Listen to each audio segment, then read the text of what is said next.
There was a time a long time ago when job security was obvious. You learned a skill, you became excellent at it, and then your company would protect you because you were good at what you do. But since then, everything about work has changed significantly. And now job security is no longer the result of what you do. Today, that's why I want to share with you some truths that great CEOs understood about job security that we kind of lost over the years. And these truths are not strategies, but they are real psychological and economical laws that govern how far you can grow, how long you can stay relevant, and also how quickly you can seize opportunities when the world is changing around you. So let's dive in. Here's the first truth. Security is unattainable when it's focused on external structures. You see, most professionals focus on things outside of them that they cannot control to have greater security. They look forward to a boss giving them security, the government, a company, a job title, maybe even the marketplace. But here's the thing, if you focus on external world or things outside of you, those external structures are not designed to give you permanence. They are designed to be able to protect their own survival. They are structured in order to protect their own survival and to secure their own growth. So this is what great CEOs understood. They understood this, is that instead of focusing on our external world or external circumstances, those are things that I cannot control. So then they focused on things that are within their control. So what does this mean exactly? I'm not here to list out what's in your control or what's outside of your control. I'm here to tell you what it means. It means that anything that's in your circumstances, your situation, your circumstances, which is within your company, within your household, anything outside, your outside world. Great CEOs would not give blame to those things. Blame the circumstances, blame their environment, blame the company, blame the government. They don't blame them, but the flip side is also true. They don't give credit to them. Right? They don't credit the government for something that they were able to achieve. They don't credit the company. So they don't give blame and they don't give credit for it. So what does that mean? What's left? What's left is you take focus, you take ownership of your own results. Because security does not come from the things external to you. If you are waiting for something outside of you to give you job security or a sense of security, you may be waiting a long time. And even if you do feel that you experience it, it's not permanent because those structures aren't designed to be permanent. So security doesn't come from that. It does come from being able to know who you are and the permanence of your own identity and taking ownership of everything that is you and everything that you decide isn't you, right? It is taking ownership of that. And that is an internal structure, not an external structure. Here's the second truth. Dependency creates vulnerability. If you are depending on one skill, one credential, one company, one organization, one leader for your security, then you're operating on borrowed ground. There's an expiration date. Now, you might be thinking to yourself, well, does that mean that I need to work for 2 companies? Maybe I need to get 3 credentials. Well, if you do that, you're just adding greater complexity, but the truth still remains. If there's dependency, it creates vulnerability. And great CEOs understood this. And what they're understanding is the essence of that principle that dependence creates vulnerability. They understood the essence of it, which means that as an adult, security does not come from who protects you. Now, as a child, it does. When we were children, we needed that protection from our guardians, from our parents, from our elders, and that protection from who is protecting you as a child, that is security. Why? Because children are unable to fend for themselves. They haven't become the person who can do so. But as an adult, the dependency on who can protect me, there's an expiration date. Now, there's the expiration date. It expires at a different time and place for everyone. It expires at a different place. For me, that expiration date for me was at the age of 10 years old, when my mother had already passed away and my father came into my bedroom and basically he told me that he wasn't able to care for me anymore. And so I was left on my own at the age of 10. So then that expiration date on who is going to protect me, it expired for me.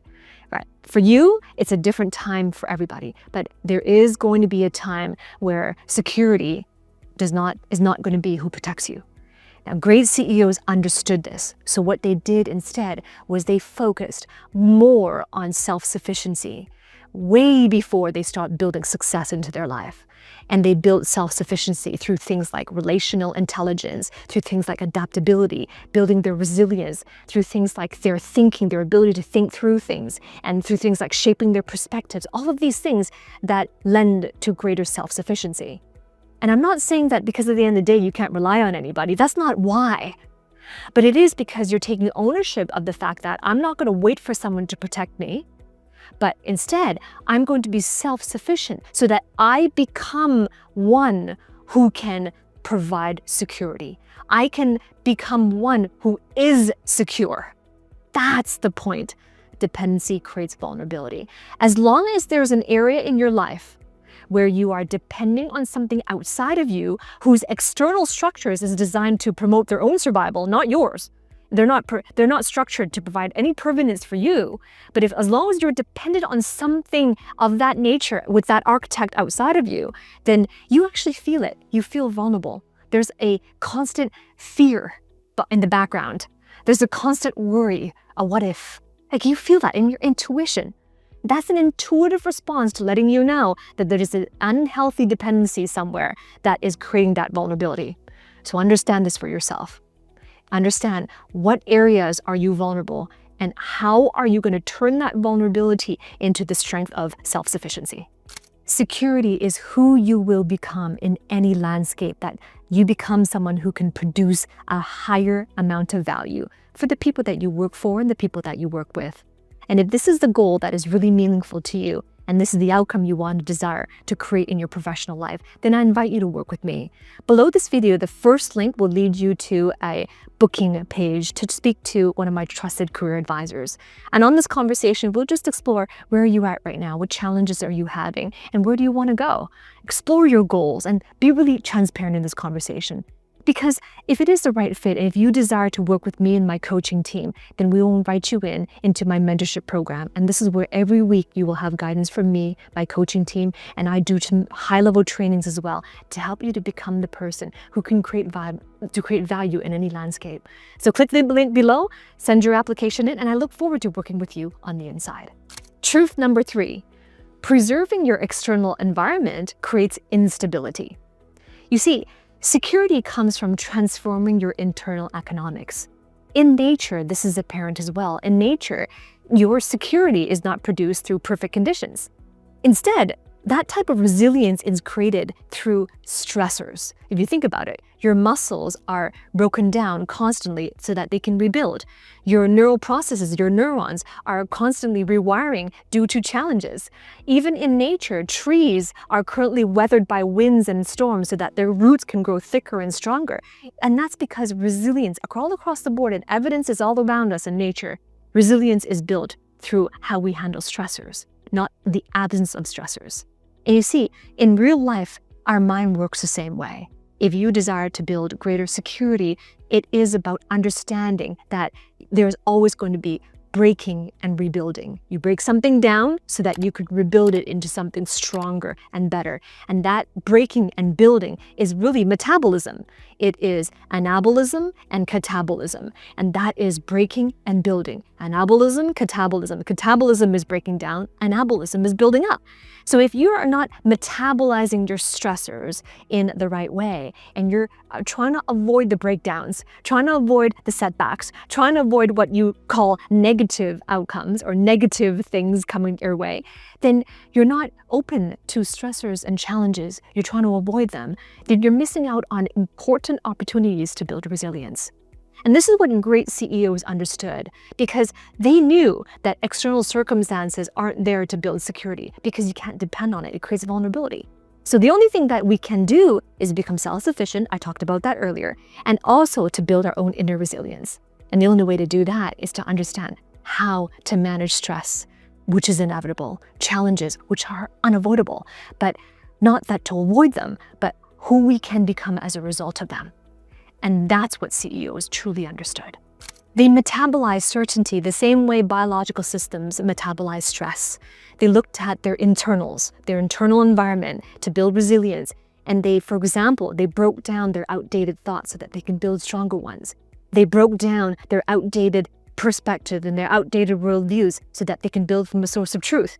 They broke down their outdated beliefs that are sabotaging them, and they built better ones that could serve them. It was this whole process of metabolizing stress. They metabolized failure from fuel, and so that they can grow instead of fearing it. All of these things are action steps that CEO took as a result of that understanding of this truth. Truth number 4. Security comes from value creation, not from skills possession. And I see this quite often. Many talented and educated professionals are clinging to their skill sets for protection and for security. But here's the problem with this. The skills you have, really did serve you in the past, and they've earned you the success that you have today. But if you desire to get to your next level or the next level, you got to realize that skills expire. There's an expiration date for expertise. Why? Well, because tools are constantly changing. AI is now here, new technologies of AI that are rendering certain skills and expertise obsolete. Industries are constantly evolving, and this is why it's important to understand that the more you're holding on to the skills you currently possess, the greater instability and vulnerability you have, because that's not where security comes from. It comes from the value that you learn how to create. And great CEOs understood this. They weren't clinging to skill sets or using them to buy themselves security. They were constantly building. They were building value, becoming somebody who can always be providing value. And it's not just any type of value. It is a higher level of value if you want to grow vertically. It is the right type of value if you want to be recognized in that moment. It is the value for the problem if you want to be able to serve people for solving that issue at hand. You see, the value, it's important to have the wisdom to be able to have the right discretion on, well, what type of value do I need to be creating? Is it something of a higher level? Is it something that solves this problem? Is it something that speaks to the values of that room? It's important to have that discretion. And great CEOs understood this. It's an evolution.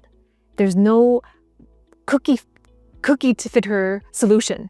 It is the wisdom to discern, but it is consistently in the background, having the identity, the evolution of your identity to being focused, of becoming a better thinker than you are, so that you can solve better and bigger problems and create better value than you could before, consistently from who you are and the skill set that are constantly evolving for the marketplace.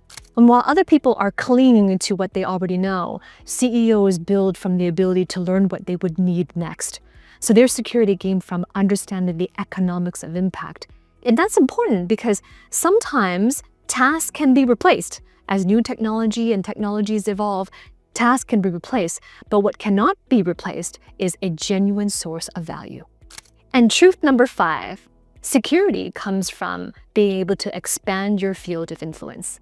You see, so many professionals spend a lot of effort and their energy defending their position. So what do I mean by that? Defending their position as in, this was my idea, or this was my project, or that was my opportunity, or this is my lane. You stay in your lane, this is my lane, or this is my belief, or this is my worldview, my perspective, right? Their position, all sorts of things, they defend it.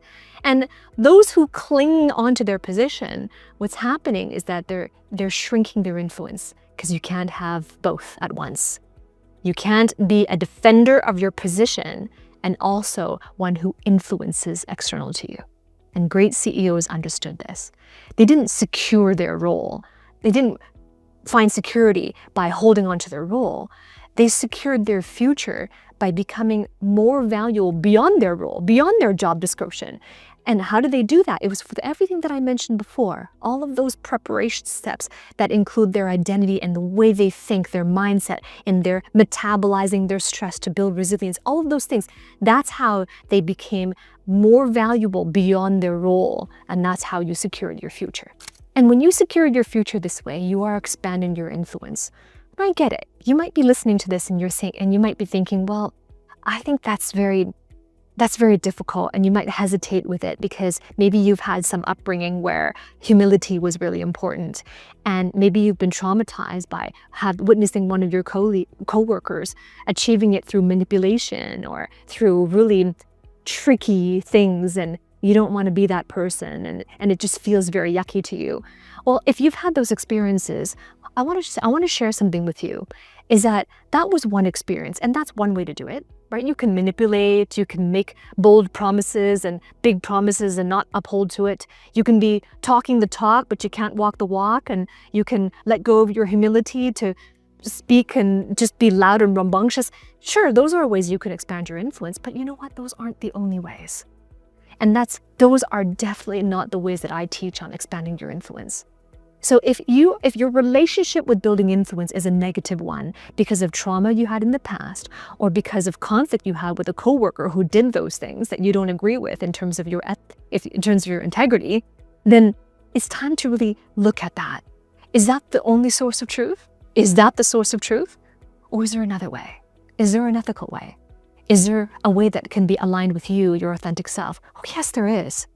That's definitely, I don't teach those methods. But you see, anything can be created this way.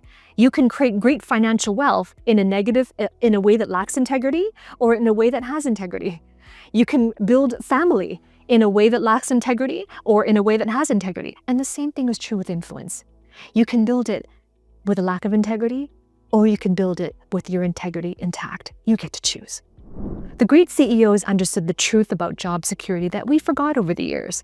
And that is that job security cannot come from your environment, which means that your job cannot secure you. The world cannot secure you. Your government cannot secure you. Neither can your job title. In fact, your own job security comes from you becoming the person that your environment cannot diminish. And that means that you are constantly evolving, right? Your adaptability, your value creation, your resilience, and definitely from you knowing how to become the source, not the passive recipient, but the source of your own future.